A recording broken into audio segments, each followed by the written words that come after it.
Good morning. আমাদের দিনরাত্রির নতুন আরেকটি ব্লগে আপনাদেরকে স্বাগত। আশা করি সকলে ভালোই আছেন। আজ ফেব্রুয়ারি মাসের 9 তারিখ শনিবার। সকাল এখন 7:30।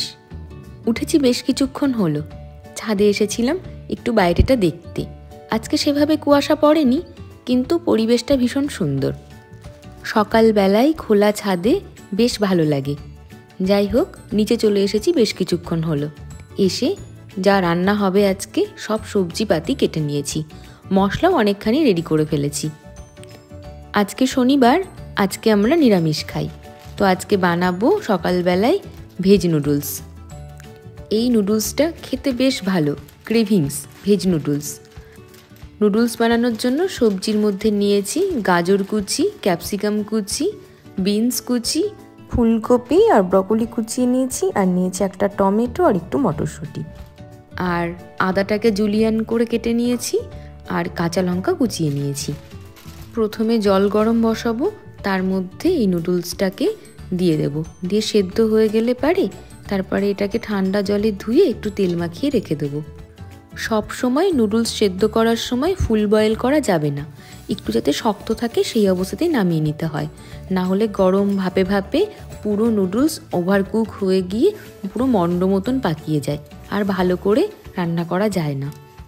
নুডলসটা এখানে সেদ্ধ বসিয়ে দিলাম, তবে সেদ্ধ করার জন্য পাত্রটা আর একটু বড় হলে ভালো হতো।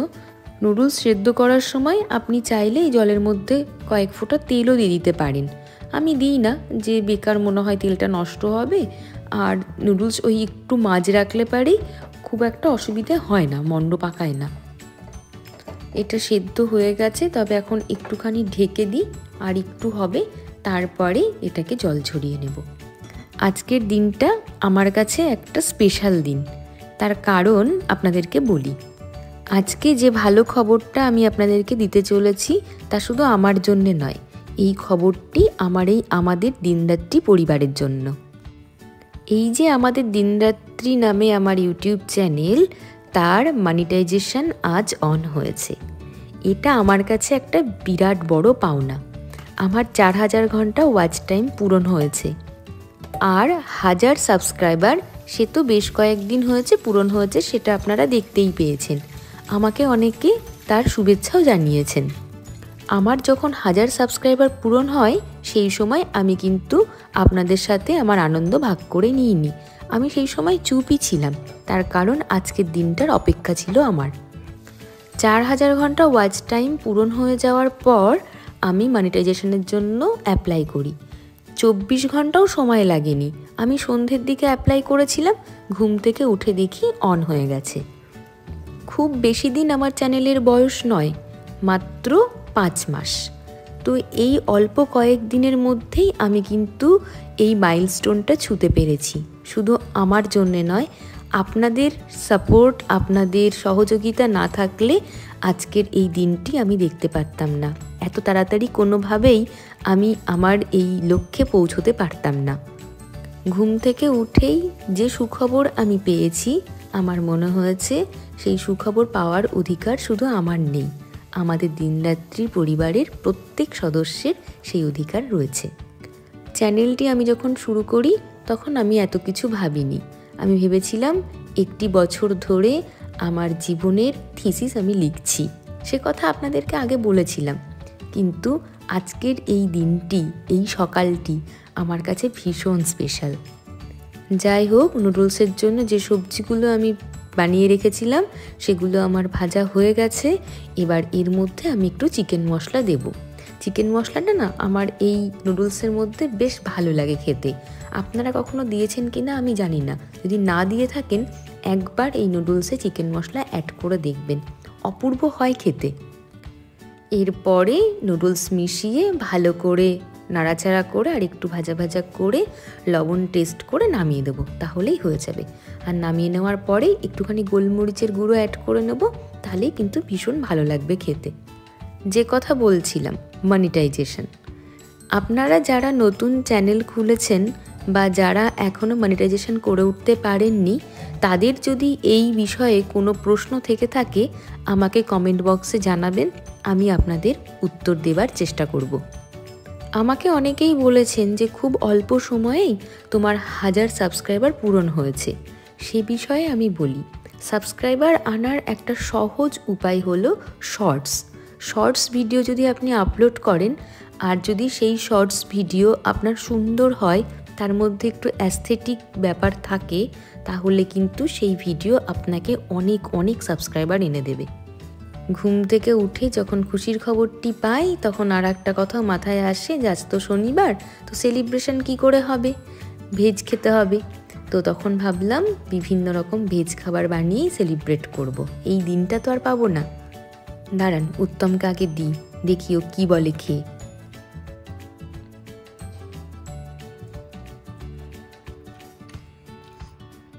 ঠিকঠাক আছে। খুব সকালে আমি ওকে যখন বলি যে আজকে ভেজ নুডলস বানাবো, তখন বাবু আমাকে জানায় যে তার পছন্দ নয়, সে খুব অল্প পরিমাণেই খাবে, কিন্তু তার এত ভালো লেগেছে যে সে পরে আবার আমার কাছ থেকে চেয়ে নিয়েছে।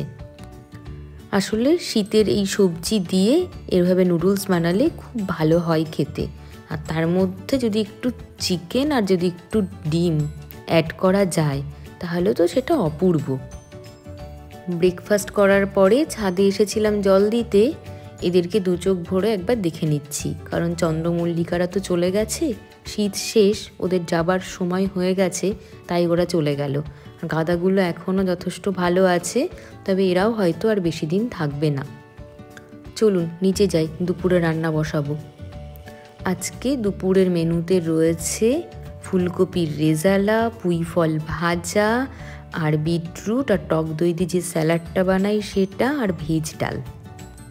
ফুলকপির রেজালা বানানোর জন্যে আমি 1 টেবিল চামচ সাদা তিল আর 1 টেবিল চামচ পোস্ত প্রথমে শুকনো গুঁড়িয়ে নিয়েছি। তার মধ্যে 2টো কাঁচা লঙ্কা আর 1 ইঞ্চি আদা গ্রেট করে দিয়ে দিয়েছি। আর এর মধ্যে ভিজিয়ে রাখা 20-25টা কিশমিশ আর 15 থেকে 16টা কাজু বাদাম দিয়ে ভালো করে পেস্ট করে নেব। কাজু বাদাম দিয়ে যখন আপনারা এরকম মিক্সিতে পেস্ট করবেন, তখন জলটা একটু বেশি করে দেবেন, না হলে কিন্তু মিক্সির ওই যেটা কাটা থাকে ব্লেডগুলো, সেটা পুরো আটকে গিয়ে আপনার মিক্সি মেশিন পুড়ে গিয়ে নষ্টও হয়ে যেতে পারে। দেখুন কি সুন্দর একটা ঘন পেস্ট হয়ে গেছে। আর এর সাথে একটু দইও ফেটিয়ে নেব, কারণ এই রেজালাতে একটু টক দইও দরকার। ভেজ ডালের জন্য এখন একটু মুগের ডাল সিটি মেরে নেব। আর নুডলস বানানোর সময় যখন সবজি কেটেছিলাম, তখন সেই সবজিগুলোই একটু একটু করে রেখে দিয়েছিলাম, সেইগুলো ভেজে ডালের মধ্যে দিয়ে দেবো। আর অল্প একটু কাজু কিশমিশও দিয়ে দেবো, আর সামান্য নুন মিষ্টি পরিমাণ মতন, আর তার সাথে একটু গরম মশলা আর ঘি দিয়ে নামিয়ে নিলেই হয়ে যাবে কিন্তু আপনার ডাল। আপনাদেরকে বলেছিলাম যে আমরা প্রয়াগ যাব, তারপরে আবার বলেছিলাম মনে হয় যাওয়া হবে না, কিন্তু অবশেষে আমাদের যাওয়াটা হচ্ছে। এই সুখবরটা আপনাদের সাথে শেয়ার করার ছিল। আগামীকাল আমরা যাচ্ছি প্রয়াগ। হ্যাঁ, নিজেদের গাড়ি নিয়েই যাব, আর উত্তম কুমার ড্রাইভ করবে। আমরা রেস্ট নিতে নিতেই যাব, অনেকটা পথ, এটা নিয়ে একটু চিন্তিত, কিন্তু খুব একটা অসুবিধে হবে না। আমরা 2টো গাড়ি নিয়ে যাচ্ছি, আমার শ্বশুরবাড়ির তরফ থেকে আমরা যাচ্ছি। আমাদের গাড়ি যাচ্ছে আর আমার মামা শ্বশুরের গাড়ি যাচ্ছে, তো খুব মজা হবে। দেখা যাক, ভালোই ভালো যাতে ঘুরে আসি, আর আপনাদের সাথেও তো শেয়ার করব, আপনারাও যাচ্ছেন আমার সাথে। এদিকে বিটরুট স্যালাডটাও রেডি হয়ে গেল, আর এখন শুধু ফুলকপির রেজালাটা বাকি রয়েছে। ফুলকপিটা তেলে ভালো করে ভেজে নিয়েছি, দেখুন কি সুন্দর ভাজা হয়ে গেছে। যখন ফুলকপিটা আমি তেলের মধ্যে দিলাম, তখন তো ছিটছিল, তাই একটু ঢেকে দিয়েছিলাম। এদিকে ডালের সিটিও পড়ে গেছে। দাঁড়ান, গ্যাসটাকে বন্ধ করে দিই, আর এদিকে গরমে গরমে ডালটা হয়ে যাবে। আর ফুলকপিটাও খুব ভালো সেদ্ধ হয়ে গেছে। এবার এটাকে তুলে নেব, তারপরে রেজালাটা বানাবো। ভাবছি রেজালা বানানোর আগে এই তেলের মধ্যে ডালের জন্য যে সবজিগুলো কেটে রেখেছিলাম সেগুলো ভেজে নিই, তারপরে রেজালা বানাবো। সবজি ভাজতে ভাজতে আপনাদেরকে প্রয়াগের কথা বলি। আমাদের গাড়িতে আমি, উত্তম, আর আমার এক ননদ, আর উত্তমের এক অফিস কলিগ, আর উত্তমের এক ভাই কাম বন্ধু, এই 5 জন আমরা যাব আমাদের গাড়িতে। আর মামা শ্বশুরের গাড়িতে যাবেন ওনারা 7 জন। এই হলো আমাদের 12 জনের টিম। তবে প্রথমে ঠিক হয়েছিল আমার দিদি, আমার কাকার ছেলে, আমার কাকার মেয়ে, আর আমরা 2 জন, এই কয়েকজন আমরা যাব। কিন্তু ওদের প্রত্যেকের বিভিন্ন রকম অসুবিধে থাকার জন্য প্ল্যানটা ক্যান্সেল হয়। এদিকে উত্তম যাবে বলে তার মন স্থির করে ফেলেছে, তাকে যেতেই হবে। সেই জন্য আমরা এদিকে আর একটা টিম গুছিয়ে নিয়েছি, দিয়ে এখন আমাদের এই 12 জনের দল কালকে যাচ্ছে প্রয়াগ। ডালের জন্য প্রেসার কুকারের মধ্যেই ফোড়ন দিয়ে দিলাম গোটা জিরে, শুকনো লঙ্কা, একটা তেজপাতা আর একটু আদা। এবার এটাকে ভালো করে ভেজে নিয়ে এর মধ্যে ডালটা দিয়ে দেব। তারপর খানিকক্ষণ ফুটিয়ে নিলে পারেই হয়ে যাবে। এক্সট্রা করে আর জল দেব না, কেননা সেদ্ধ করার সময় আমি অনেকটা জল দিয়ে রেখেছিলাম। আর একটু লবণ অ্যাড করে দিলাম। এবার ফুটুক, এরপরে নামানোর পরে ঘি আর গরম মশলা দিয়ে দিলেই হয়ে যাবে। আর এদিকে পুঁইয়ের ফল ভাজাটাও হয়ে গেল। আগের দিন পুঁইয়ের ফল ভেজেছিলাম পেঁয়াজ আর টমেটো দিয়ে, খেতে অত ভালো লাগেনি, তাই আজকে শুধু পুঁইয়ের ফলই ভাজছি। উত্তম সকালবেলায় গাছের থেকে পুঁই ফল পেড়ে নিয়ে এসেছে, ওর ভীষণ প্রিয় এটা। আমাকে বলতেও হয়নি, নিজে থেকেই গিয়েছিল। যাই হোক, এটা ভাজা হয়ে গেছে। এবার এর মধ্যেই বসিয়ে দেবো রেজালা। প্রয়াগে যাওয়ার জন্য আমাদেরকে 20 থেকে 22 ঘন্টা ড্রাইভ করতে হবে। উত্তমকে আমি বহুবার জিজ্ঞাসা করেছি, তুমি ঠিকঠাক করতে পারবে তো, অসুবিধে হবে না তো? ও একটা কথাই বলেছে, ওর কোনো সমস্যা হবে না। বলল যে রোড ভীষণ ভালো, আমরা যাব জিটি রোড ধরে, একটাই রাস্তা। আর এই যে জিটি রোড, রাস্তা কিন্তু ভীষণ সুন্দর, সেই জন্য আমিও আর আপত্তি করলাম না। আর আমি তো থাকবই, রাত্রেবেলায় আমি বলেছি যে ড্রাইভ করবে না, রাতের বেলাতে আমরা হোটেল নিয়ে নেব, আর দিনের বেলাতে ও ড্রাইভ করবে। যাই হোক, এদিকে রেজালার রেসিপিটা আপনাদের সাথে একটু শেয়ার করে নিই। তেল গরম করে গোটা জিরে আর তেজপাতা ফোড়ন দিয়ে দিয়েছিলাম। তারপরে যে মশলাটা মিক্সিতে বানিয়ে রেখেছিলাম সেটা অ্যাড করে দিয়েছিলাম। আর তার মধ্যে দিয়েছিলাম 1 চামচ মানে 1 টিস্পুন জিরে গুঁড়ো আর 1 টিস্পুন ধনে গুঁড়ো দিয়ে ভালো করে নাড়াচাড়া করে একটু ঢেকে দিয়েছিলাম। যখন তেলটা একটু ছেড়ে এসেছে তখন তার মধ্যে টক দই দিয়ে দিয়েছিলাম। আর টক দই দেওয়ার পরে না আঁচটাকে একদম ঢিমি রাখতে হবে। এমনিও কাজু বাদাম পেস্ট দেওয়ার পরও আঁচ ঢিমি রাখতে হবে, না হলে ফুটবে প্রচুর। তারপরে এখন দিয়ে দিলাম ভাজা ফুলকপিটা আর অনেকটা পরিমাণে ধনেপাতা। এবার ভালো করে নাড়াচাড়া করে তার মধ্যে দিয়ে দিলাম গরম মশলার গুঁড়ো। তারপরে আবার একটু নাড়াচাড়া করে নামিয়ে নিলাম। হয়ে গেল ফুলকপির রেজালা। নামানোর পরে ওপর দিয়ে একটু ঘি ছড়িয়ে দিলাম। দেখুন কি সুন্দর হয়েছে দেখতে। আর এটা কিন্তু সাদা গ্রেভি হয়, আর খেতেও হয় দুর্দান্ত। লবণ মিষ্টির কথা তো বলিনি, পরিমাণ মতন লবণ আর মিষ্টি কিন্তু এর সাথে অ্যাড করতে হবে। ফুলকপি রেজালাতে অনেকে গোলাপ জল দেন, কিন্তু আমার বাড়িতে উত্তম এই সমস্ত গোলাপ জল আতর পছন্দ করে না, তাই আমি এসব দিই না। তবে রেজালা বলতে গেলে গোলাপ জল, কেওড়া জল, আতর এগুলো কিন্তু একটু একটু দিতে হয়। কিন্তু এগুলো ছাড়াও যদি আপনি এভাবে বানান তাহলেও কিন্তু খেতে ভীষণ ভালো হয়। আর এটা ভাতের সাথেও যেমন খাওয়া যায়, তেমনি রুটি, পরোটা, নান, লুচির সাথে তো সব থেকে বেশি ভালো লাগে। আপনাদেরকে তো একটা কথা বলতে ভুলেই গেছি, আজকে কিন্তু আমি একটা চ্যালেঞ্জ নিয়েছিলাম। আমি রান্নাঘরে এসেছিলাম 12টা 40-এ। আমি ঠিক করেছিলাম সমস্ত রান্না কমপ্লিট করব 1 ঘন্টার মধ্যে, আর সেটা কিন্তু আমি করতে পেরেছি অবশেষে।